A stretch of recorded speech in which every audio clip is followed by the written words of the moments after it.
தான் நின்னு போச்சுல்ல. சரி, சம்மந்தி நகையாச்சே, அத திருப்பி குடுக்கணும்னு நினைச்சாங்களா? ஒருவேளை அடுத்த மாப்பிள்ள வந்தா அத வச்சு அந்த கல்யாணத்தை நடத்தி போன்னு நினைக்கிறாங்க போல இருக்கு. அண்ணி,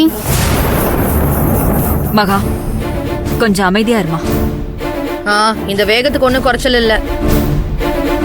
நான் கேட்டதுல இப்ப என்ன தப்பு இருக்கு? ஏண்டி சும்மாவே இருக்க மாட்டியா?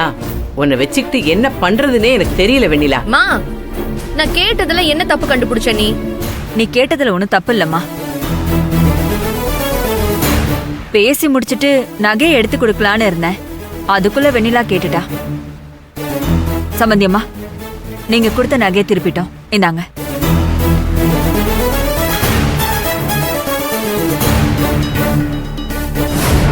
அந்த நேரத்துல பணத்துக்கு என்ன பண்றதுன்னு தெரியாம முழிச்சப்போ நீங்க செஞ்சது பெரிய உதவி. அதை என்னைக்குமே மறக்க முடியாது. ரொம்ப நன்றி சம்பந்தியம்மா. என்ன நீங்க இப்ப என்ன அவசரம்னு இதை திருப்பி கொண்டு வந்து கொடுக்குறீங்க? அடமானத்துல இருந்தாலும் வட்டி தானே கட்டணும்.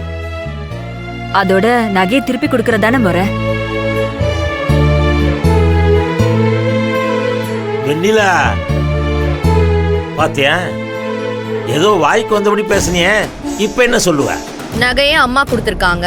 நகையை திருப்ப விஆர்எஸ் பணத்துல இருந்து செல்வம் பணம் கொடுத்திருப்பான். இதுல பெருமை என்ன வேண்டி கிடக்கு? அக்கா, நான் பணம் கொடுக்கறேன்னு தான் சொன்னேன். ஆனா மகா அதை ஏத்துக்கல. கோகிலாவுக்காக வாங்கின நகைகளை வித்துதான் அம்மாவோட நகையை மீட்டு கொடுத்திருக்காங்க. அக்கா, மகா ஃபேமிலியும் நம்ம ஃபேமிலி தான். இந்த மாதிரி நீ குத்தி காட்டி பேசுறதே தப்பு. தயவு செஞ்சு அடுத்தவங்க மனசு நோக்குற மாதிரி பேசாத, புரிஞ்சுதா? சம்பந்தியமா, வெண்ணிலா பேசுனதெல்லாம் நீங்க ஒண்ணு மனசுல வச்சுக்காதீங்க. சேச்சே, நான் ஒன்னும் தப்பா எடுத்துக்கல. சரி, அப்ப நாங்க கிளம்புறோம். இருங்க, இப்பதானே வந்தீங்க, இருந்து சாப்பிட்டு போலாம்.